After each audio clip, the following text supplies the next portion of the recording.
Thank you, Commissioner.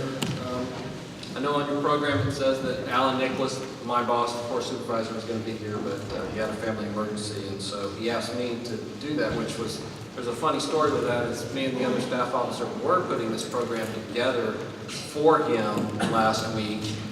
She wanted to add some more slides and add some more words, and I said, don't worry about it, he lived through it, he can add all the fluff. So I get to add all the fluff today. So I really wanted to talk to you today. You know, last fall we did have, the drought was set up, perfect conditions for wildfire. We were fortunate enough that some of the folks thought about it. We asked for some additional money from our regional office, and we were able to bring in some resources to pre-position those resources. And some of those, we brought in 10 extra engines, 3 10-person modules or crews, 2 helicopters, and 4 single-engine air tankers that I know we worked with the state and allowed them to use them on their fires also, which was very fortuitous. I believe they bumped them right into their air tanker fleet, and it just worked out really smooth. So we were in a historic record last fall. We used the Keach-Byron Index as one of our gauges for gauging drought. And we had 3 stations in the western side, far western side, that were reporting 740 out of a possible 800. So we were bone dry. Somewhere around, that's 12 to 15 inches below normal precipitation for those who aren't aware of that. We also, during this time, during the fires, we had 2 separate 2 to 3 day events that the relative humidity did not go above 25%. And we measured relative humidity as low as 8% at one of our weather stations. Now, I worked a lot in Arizona and New Mexico, and even there, 8% is dry in Arizona. So, and that 8% was at 8 o'clock in the morning. That was not in the afternoon. So we know it dipped down. That's what I remember. It was really dry in there. And we were all talking about it. And I'm talking about relationships, you know. The State Forest Service and us, we were talking about that a month ahead of time, 2 months ahead of time, about how dry it was getting and what the fires were going to occur. In the southern region alone, we burned over 300,000 acres, and that is both state and federal lands. And as we thought we were pulling out of the drought, we actually have a fire that's going on currently in the Sugar Cove area that we are in unified command with the NC Forest Service, and Travis has his crews out there helping us also, helping both of us. So talking about that, there's a National Incident Command System, and talking about unified command with the U.S. Forest Service, and I know that Kevin brought it up. He was one of the unified commanders on the Boteler and Nantahala branch. And, you know, we had at one time 3 different Type 1 teams, and for those, there's only 16 national Type 1 teams. That's all there is. And we had 3 of them here in the region. 2 of them at one time, along with 2 Type 2 teams that were on the forest. And then we also had 2 National Incident, NEMO teams, which are National Incident Management Organizations. They're shorter teams. They were actually helping the forest themselves, helping us as we were trying to track everybody, track resources. You heard some numbers, and I'll throw some more numbers out there. We had over, at one time, we had over 3,200 personnel at the height. I will tell you that some of the teams, well, every team that actually wound up, management team that actually wound up coming from out of the region, out of the southern region, you know, they were from the Northwest, Montana, Colorado. Every one of them were very impressed with the cooperation between the State Forest Service and the U.S. Forest Service. And, you know, I heard a couple of them actually say, well, if you guys would stop dressing alike, then we could tell who we were talking to. Because they would ask Kevin a question or Travis a question, and they'd get the same answer from us as they gave them already. So it's a great relationship, and I think it's one of those things that you have to build those relationships before you can really, before it gets hard to work with each other. Because, you know, in the battle of the heat, in the moment, you really don't want to go, oh, hey, I'm Lee Thornhill, how are you doing? You know, and you just need to know who you're working with. The other one was, I know that the Montana team and all the teams were very impressed with the emergency management side. They really were. And I'm not just saying that. You know, I know the team from Montana, they said they were taking your model back to Montana because they said it worked so well. It's for those of you who don't know, it's one person per county. You talk to that one person, whatever you need, they're getting it. And it's a great deal. It really is. If they can get it, they will get it to you. And you know, it just leaves out a lot of extra work for everybody. Whoops. And this thing is fast, isn't it?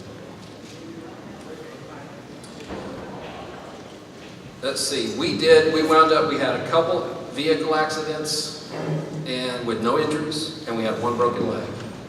And I know, just for an example, one of the teams actually tracked their driving miles, and in 14 days they drove almost 100,000 miles in 14 days. Well, they had about 1,000 people on that fire too, so it's pretty easy to do. Along with, they also had a long driving with the Rocky Mountain Fire. I want to talk a little bit. All right, everybody's used the batteries up in here, I guess. There we go. We also wound up getting a joint information center here that we stationed in Asheville. We had some great cooperators there. We had Mission Hospital, obviously NC Forest Service, obviously North Carolina Emergency Management. We also had Air Quality and DOT. They had a blog set up, and during the time that they were operational for about 2 weeks, they had 68,000 views. And I think the first day it was set up, it was over 2,000, and that was before anything went out saying it was up. Everybody had already found it. One of the great things that they coordinated and allowed for donation management communication, because I tell you what, that was starting to overrun the teams, and they got that information out about where you could donate food, clothing, whatever. And they did a great job. I don't know how many of y'all ever got on the blog or actually saw anything on the news about these fires from any of the news releases they had, but we had them up in this little bitty room, and you know, they're all crammed in there, but they did keep it up and running. They were posting new fire reports and everything, so it was great. We are going to be hosting a training along with several of the other state agencies that are going to help out with that up in Asheville, hopefully this spring, just to get some folks up to speed. And because, you know, I know at one time we had talked about that with the state, that everybody at one time had a tool in their hand, and there were no other, you know, opportunities for other folks to help out in public information or cost or finance. So I truly understand that, and it's just something that we're going to work on and we're going to help out. Some of the stuff that we did have, there we go.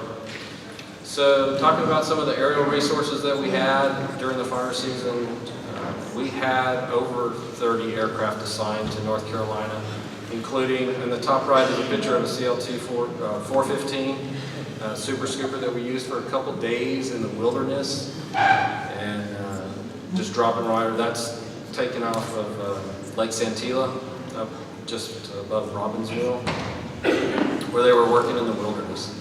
And instead of getting people down in there, way down in there, 10 miles down in there, down into the wilderness, the proposal was to bring in a couple of these aircraft and to be able to drop water on it, cool it down, and actually keep the fire in check until it got down to a trail system that was down there. And it actually worked. It took us a couple of days, but it actually worked. We also had, the middle picture is one of the type ones. It's a Russian ship. It's a K-Max. It has no tail rotor on there. The two top rotors rotate opposite directions, but those are the ones, this type of helicopter that Kevin was talking about. We actually flew 1,320 hours, which is a lot in 2 months regarding all those aircraft that we were tracking. And the only time we had to shut down, we did have to shut down twice regarding unmanned aircraft. And so, I don't know if anybody's out there, but you know, with unmanned aircraft, if you guys have them during fire operations, when those things, they will bring a helicopter down. So we have to shut down all our operations because of that. The bottom right picture is the NC Hart helicopter that the National Guard has, that Kevin alluded to. It has hoist capability. Very well worth it. We had it stationed in Macon County, and it worked out really great. So some of the things that wound up on the ground, 72 miles of dozer line were constructed and rehabilitated. We had 17 miles of hand line that were constructed with all those crews. We had 104 miles on the National Forest system that were affected. We did several highway closures during that time, several evacuations along with emergency management, and then we're working with the federal highways to help out with the trail and the road repairs that are going on. The community support was awesome. As you can see, I think that was at the Botuler fire. With all the folks, they had some elementary school kids that came out and just thanking all the firefighters and everything. Baptist men's and women's organization helping cook for everyone. And so as you go down the road, as you can see, that this is a very large effort, and it takes the relationships and the folks knowing each other and what they can do and can't do and getting everything working together. So I appreciate your time. Thank you. Thank you.